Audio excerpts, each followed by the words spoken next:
What's up everybody, Natalie here, and today I'm going to do a Q&A about my 30-day challenge. So thank you so much to everyone who submitted a question. Let's get into it. Which one do you think is best to learn first before starting talking to people about veganism, people skills, or how to break anti-vegan arguments? I know both those things go together, but which one should people focus first?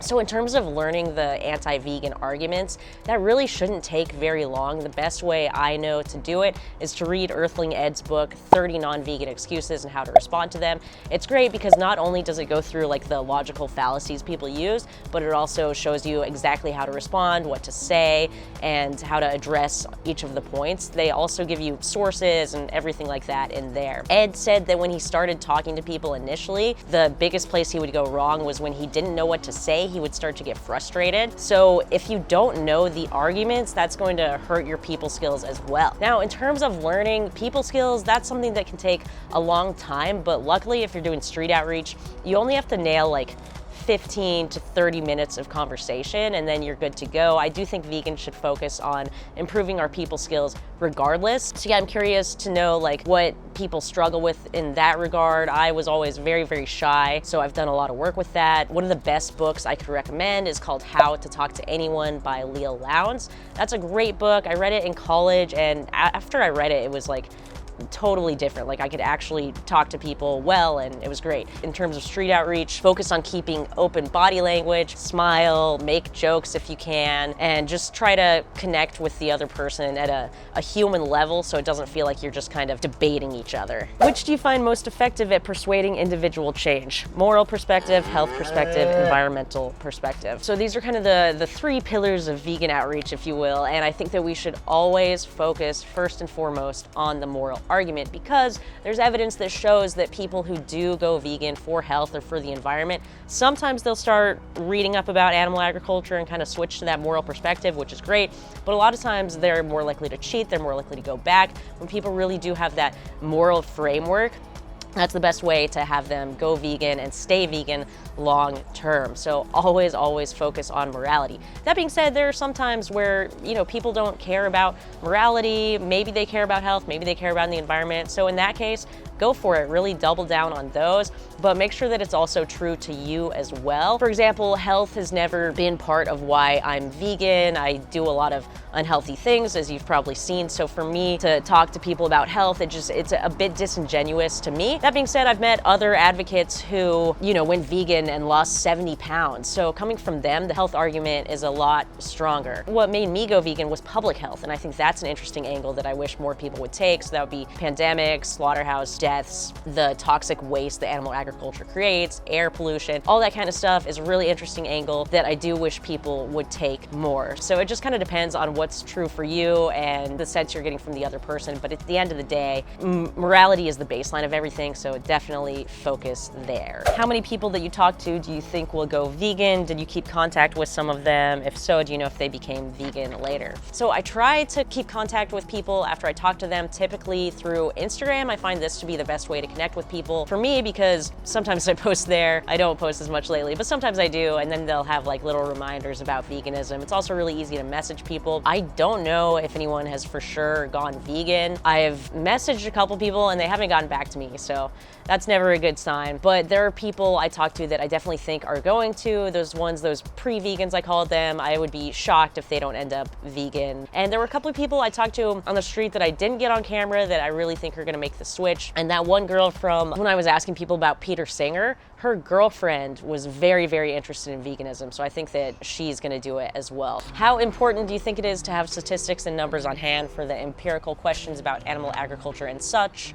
What sources do you use specifically? I don't really ever have sources on hand. I do have things that I can Google and find. That 2018 Oxford study about the environment, that's a really great one to just know. I'm kind of wondering if maybe you're asking how well we should know the statistics, and I think that that's important. We want to know everything we possibly can. So yes, learn all the statistics. Once again, those are mostly in Earthling Ed's 30 Non-Vegan Excuses and How to Respond to Them. Tons of sources in there. I would use those. And then that one that comes up up a lot is that plant-based diets are 30% cheaper. That's great. I link it in pretty much all of my videos, so you can find it there. But anything you need a source on, you can just Google it and it'll come up. Try to make sure it's a good source. I've not really had to use any on the street. As long as people believe you know what you're talking about and that you're credible, then they should take you at your word. Knowing what you know now, is there anything you would have done differently? Bonus question, who's your favorite Office character? What would I have done differently? Oof, I think I would have prepared a little bit more, because like really I woke up most days and I didn't even know what questions I was going to be asking people or like where I was going to go. I also would have just really tried to prioritize connecting with people over everything. Most of the conversations I put up, I did connect with people fairly well, but there were a couple times on the street where guys were kind of mean to me and I was a bit more hostile back than I would have liked. And I do think that you are justified to be hostile if someone's really rude to you, but it's probably not the best idea. So kill them with kindness, I think, is good, even though you don't want to be a pushover vegan. So I don't know, it's hard. So definitely there are some things I would have done differently, mostly prepared more and focused on connection. And as far as who my favorite Office character is, oh man, that's a tough question. I think it's Michael Scott. Like, he's just, there's something about him that like, he's so terrible, but you love him anyway. And I don't know what it is. So I find him fascinating. I love Michael Scott. Jim and Pam are great too. But overall, Office is a very solid show, and I appreciate you asking about it. How much did you spend on beer, both for the interviewees and your mental health? Damn it, Justin. How much did I drink? You know, I actually don't really drink that much beer. I typically drink hard seltzer. It's so much better than beer. It's like, it tastes really good. I had almost quit drinking, and then hard seltzers came out, and I was like, oh my God.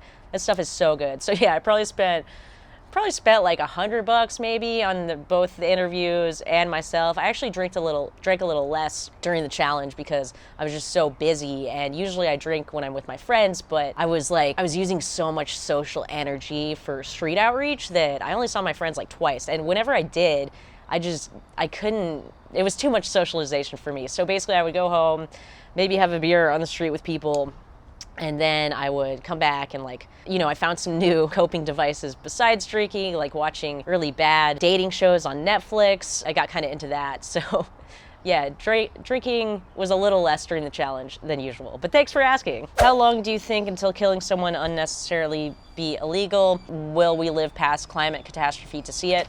Absolutely not. We are all going to die of B12 deficiency. So yeah, we will not see the end of the climate crisis. We will all die well before that. How far into the challenge did you feel like it was getting to be a real challenge? On day one, I got punched by an old man. That was before I had even filmed an interview. So I think that was when I was like, whoa, I really kind of got myself into a bit more than I thought here. I mean, I never thought the challenge would be easy, but yeah, it almost felt like a test. So yeah, basically what happened was he said he wanted to do an interview. He was old, and apparently he is homeless. I didn't know that at the time. And he started asking me all these weird questions. He was like, where are you from? And I said, Tennessee. And he said, that's not enough information. Where else are you from? And he was just asking me all these questions. And I said, hey, I appreciate you doing the interview. I'm going to want to interview someone who I can ask questions. I said something like that. And then he started yelling at me. He got really mad. He grabbed my mic. I grabbed it back. Then he punched me in the shoulder and walked away cursing about how awful I am. And, this was like 3 p.m., there were a bunch of people around, so I didn't feel like it was a really bad threat, but it was pretty jarring. The most challenging part of this entire thing was not specifically doing the interviews on the street, but dealing with the other people on the street. There's a lot of homeless people in New Orleans, and some of them are really cool, like the gutter punks I've had great conversations with. Those are kind of the younger ones, but a lot of people can be hostile, and I don't necessarily want to bring someone on my channel to talk about veganism if they're not even in control of buying their own food. They don't even have a place to live.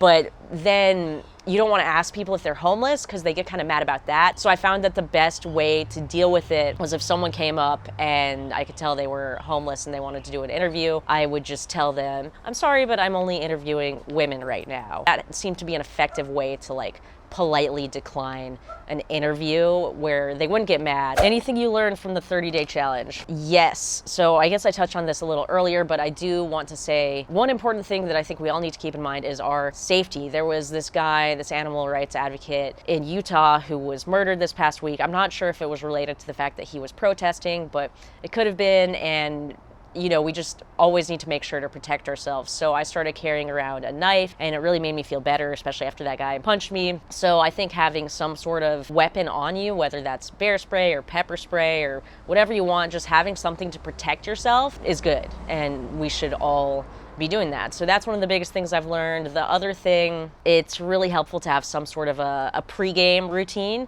So something to get yourself in the mood for outreach. So before, when I first started doing street outreach, I would always watch Earthling Ed videos before I would go out, and that really kind of got me in the mood. But as I started doing it more, I kind of felt like I didn't need that as much, but I was wrong. You always want to get yourself in the right state of mind. So for me, that looks like watching Earthling Ed. For you, it could be something completely different. If I were in a really, really bad mood, then I didn't watch Earthling Ed, I watched Ted Lasso, because Ted Lasso always puts me in a better mood. Then one day I was driving my little boy to school, and I saw this quote by Walt Whitman. It was painted on the wall there. It said, "Be curious, not judgmental." I like that. So I think having the knowledge of where you are kind of in your mental state and how that's going to affect your interactions on the street is really helpful, and doing whatever you can to get yourself in a positive mindset before you go out and represent the animals. Last question, what's your favorite bridge? Also, what's your favorite fruit? Favorite fruit is probably banana. They're super versatile. You know, you can put them in smoothies, you can just eat them. I like them because, you know, once again, I'm lazy and all you have to do is like peel them and then you're good. It's not like apples you have to cut up. I hate biting into apples, or some other fruits you have to like work hard to peel. So yeah, bananas are awesome. I think they're great. As far as my favorite bridge, this is a weird question, but honestly, I went to a few parties over the past weekend, and whenever there was like an awkward part in the conversation, I just asked people what their favorite bridge was. People have a lot to say about their favorite bridges. I learned a ton about bridges. Apparently there's a bunch of bridges in New York that are like really cool. My favorite is the Cabrini Bridge here in New Orleans. They actually redesigned it a few years ago. I preferred it how it was before, but it's still pretty cool now. It's on the Bayou, which is where I would go after interviews when I needed to unwind. I would just kind of sit at the Bayou and look out at the water. So yeah, it was really, really good. But yeah, thank you guys so much for watching. Special thanks to my morally superior patrons, Amy, Andy, Deepak, Rebecca, Remo, and Steven. And to everyone else watching, thank you so much for your support during this 30-day challenge. I really, truly appreciated it. If you have any other questions, let me know in the comments and I will do my best to answer them. So yeah, thank you.